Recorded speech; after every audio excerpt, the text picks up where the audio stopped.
Assalamualaikum warahmatullahi wabarakatuh. Welcome to Hasmulyati Channel. Mari kita belajar PPKN bersama.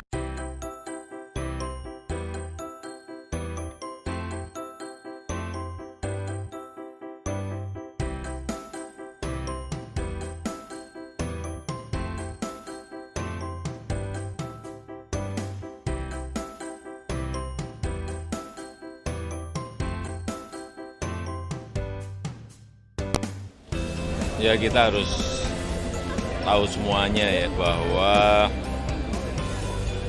konstitusi kita menjamin kebebasan beragama.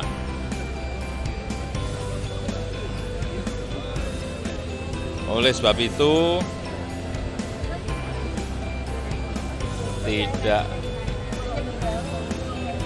kita tidak memberikan tempat sedikit pun pada orang-orang yang melakukan, mengembangkan, menyebarkan intoleransi di negara kita. Karena kita ini, masyarakat kita ini sudah puluhan tahun bisa hidup bersama dengan pemeluk-pemeluk keyakinan yang beragam, yang berbeda, sudah berpuluh-puluh tahun. Tapi memang kejadian seperti ini tidak hanya di negara kita, karena hampir di semua negara mengalami. Karena keterbukaan informasi yang kalau kita lihat hampir semua negara mengalami. Tapi sekali lagi perlu saya sampaikan bahwa tidak ada tempat bagi mereka yang tidak mampu bertoleransi di negara kita Indonesia. Apalagi dengan cara-cara kekerasan. Berujar saja tidak, apalagi dengan cara-cara kekerasan. Saya sudah perintahkan kepada aparat untuk bertindak tegas dan negara menjamin penegakan konstitusi secara terus-menerus dan konsekuen. Sri Mulyani jadi menteri terbaik dunia, tanggapannya gimana Pak? Menteri terbaik yaitu pengakuan dunia dan penghargaan itu juga diserahkan langsung ya oleh Syekh Muhammad bin Rashid Al Maktoum, Syekh Uni Emirat Arab, kepada Ibu Menteri Keuangan, Ibu Sri Mulyani. Dan penentuannya itu kan juga berdasarkan sebuah analisa yang panjang dari Ernst & Young, juga sebuah lembaga yang memiliki reputasi dunia yang sangat baik. Ya tentu saja saya kira seluruh masyarakat bangga dan kita sadar bahwa penilaian itu menunjukkan bahwa manajemen ekonomi makro kita, pengelolaan ekonomi makro kita, pengelolaan fiskal kita, pengelolaan APBN kita itu pada posisi yang tracknya benar, yang hati-hati, yang sangat efektif. orang pertama di Asia juga Pak diakui. Ya ini kan pengakuan dunia dan hanya satu orang menteri. Saya kira kita semuanya bangga.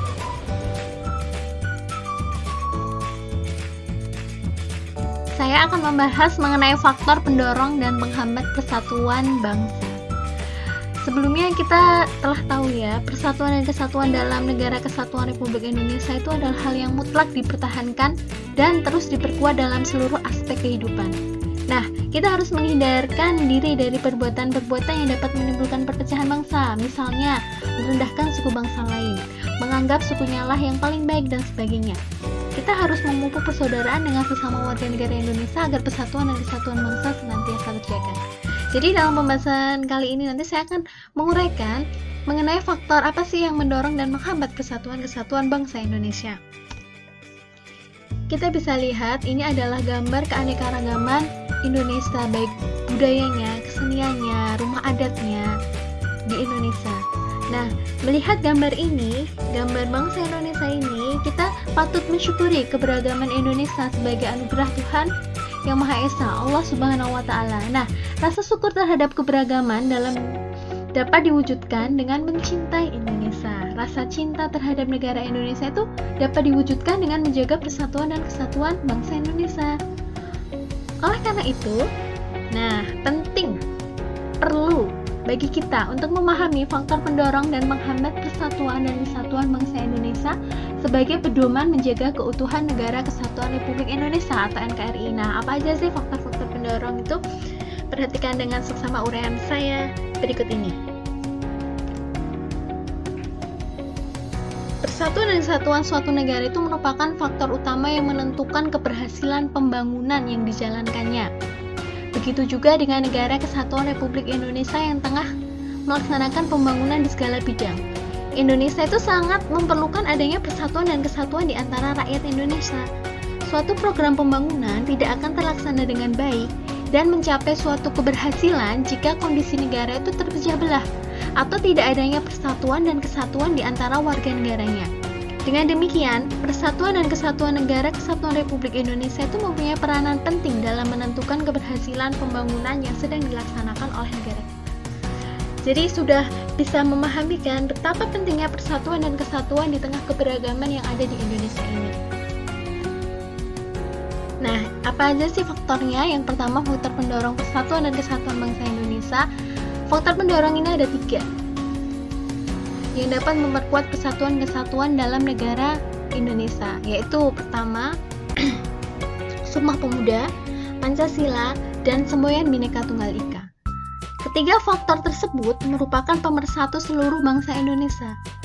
Ketiga faktor tersebut juga dapat mempersatukan perbedaan dan keanekaragaman yang telah mewarnai kehidupan bangsa Indonesia. Perbedaan suku bangsa, agama, bahasa, dan sebagainya dapat dipersatukan dengan menjalankan nilai-nilai yang terdapat dalam ketiga faktor tersebut. Sehingga pada akhirnya nilai-nilai tersebut itu akan memperkuat persatuan dan kesatuan NKRI. Kita akan bahas satu persatu ya. Faktor sudah tahu ya, Sumpah Pemuda itu dideklarasikan pada tanggal 28 Oktober 1928.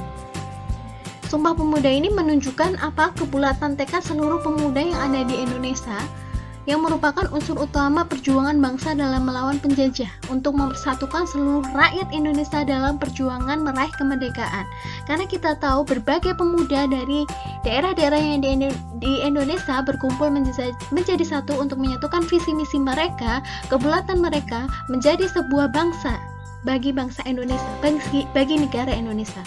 Nah, dalam isi rumusan Sumpah Pemuda tersebut terkandung nilai utama, yaitu satu tanah air, satu bangsa, dan satu bahasa, yaitu Indonesia. Kita tahu ya, manfaat ikrar Sumpah Pemuda itu antara lain mempererat hubungan kekeluargaan dan persaudaraan di antara bangsa Indonesia. Yang kedua, bisa membina kerukunan hidup dalam bermasyarakat, berbangsa, dan bernegara. Yang ketiga, menumbuhkan kesadaran bahwa ancaman terhadap satu pulau atau daerah itu berarti ancaman seluruh tanah air Indonesia. Nah, ikrar inilah yang dapat memperkukuh persatuan dan kesatuan dalam NKRI itu tadi. Bisa difahami? Faktor yang kedua itu adalah Pancasila. Nah, Pancasila ini termasuk faktor pendorong karena Pancasila itu dapat memperkukuh persatuan dan kesatuan dalam Negara Kesatuan Republik Indonesia. Hal itu dikarenakan nilai-nilai Pancasila itu bersifat universal atau menyeluruh. Artinya nilai Pancasila itu tidak diciptakan hanya untuk satu suku bangsa saja. Nilai Pancasila itu juga tidak hanya diperuntukkan bagi penganut agama tertentu saja. Akan tetapi nilai Pancasila itu berlaku dan menjadi pedoman hidup rakyat Indonesia tanpa memandang perbedaan suku bangsa, agama, budaya, bahasa, dan sebagainya. Nah, dengan demikian dapat dikatakan bahwa Pancasila itu dimiliki dan digunakan semua unsur bangsa Indonesia tanpa ada pembedaan-pembedaan itu tadi. Meskipun di tengah perbedaan yang ada, Pancasila itu dapat menjadi pererat kita untuk memperkukuh persatuan dan kesatuan NKRI. Ketiga, yaitu adalah Bhinneka Tunggal Ika. Nah, kita sudah sering mendengar ya artinya, yaitu berbeda-beda tetap satu jua. Inti dari semboyan Bhinneka Tunggal Ika ini adalah persatuan dalam berbagai perbedaan. Kondisi bangsa Indonesia yang diliputi oleh berbagai perbedaan itu dapat dipersatukan. Salah satunya dengan melaksanakan makna dari semboyan Bhinneka Tunggal Ika. Jika kita sudah bisa memaknai arti dari Bhinneka Tunggal Ika ini, insya Allah persatuan dan kesatuan bangsa Indonesia itu akan tercapai. Karena jika kita senantiasa menjaga nilai-nilai dalam semboyan itu juga dan melaksanakan dalam kegiatan sehari-hari, dalam pergaulan kita sehari-hari, insya Allah persatuan bangsa Indonesia akan kita capai. Insya Allah akan kita capai. Nah, itu adalah ketiga faktor pendorong. Yang pertama adalah Sumpah Pemuda, yang kedua Pancasila, yang ketiga adalah Bhinneka Tunggal Ika. Bisa dipahami? Nah, faktor pendorong itu semua itu bisa timbul. Timbul apa aja?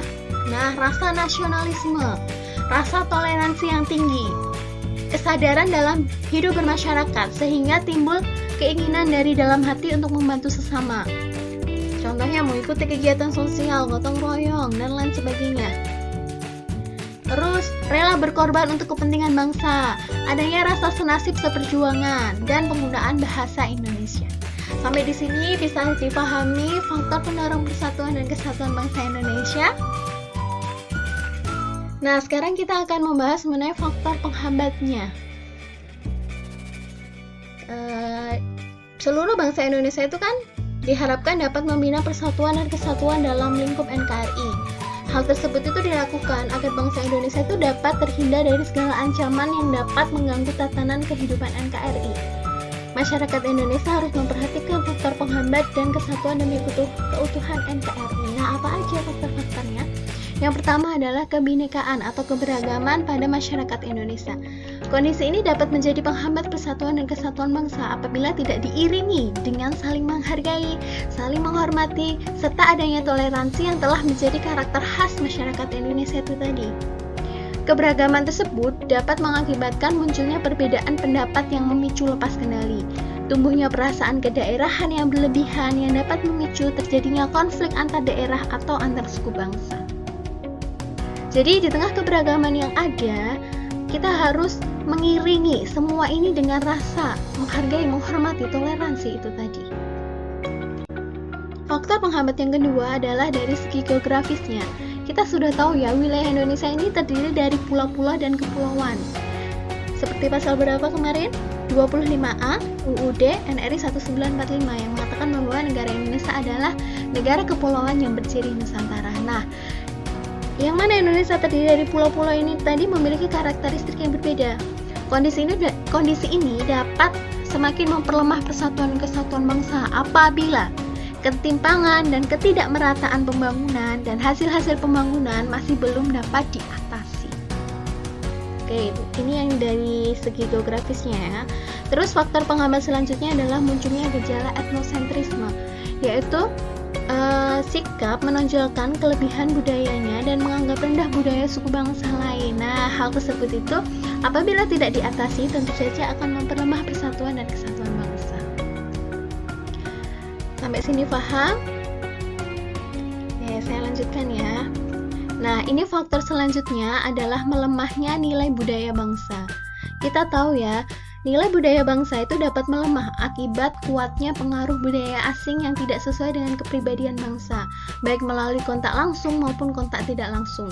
Kontak langsung itu antara lain melalui unsur-unsur pariwisata.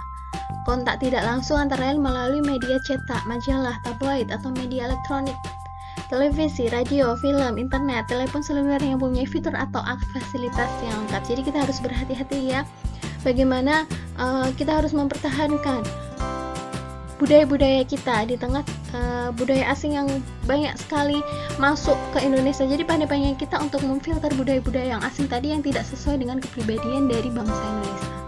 Karena itu adalah merupakan penghambat persatuan kesatuan bangsa. Ya, selanjutnya adalah pembangunan yang tidak merata. proses pembangunan yang terpusat di wilayah-wilayah tertentu itu dapat menimbulkan kesenjangan dalam berbagai bidang. Nah, hal tersebut apabila tidak diselesaikan dapat memperlemah persatuan dan kesatuan bangsa. Jadi kita harus melakukan pembangunan yang merata antara daerah terlebih ya daerah yang tertinggal, daerah yang di dekat-dekat perbatasan negara. Nah, padahal itu adalah garda terdepan negara kita. Jadi kan kita harus melakukan pembangunan yang merata. Semoga pemerintah Indonesia bisa mengatasi hal-hal ini semua dengan baik dan sesuai dengan apa yang kita cita-citakan bersama dalam tujuan nasional bangsa Indonesia. Baik, itu tadi saya sudah mengemukakan mengenai faktor pendorong dan menghambat persatuan kesatuan bangsa.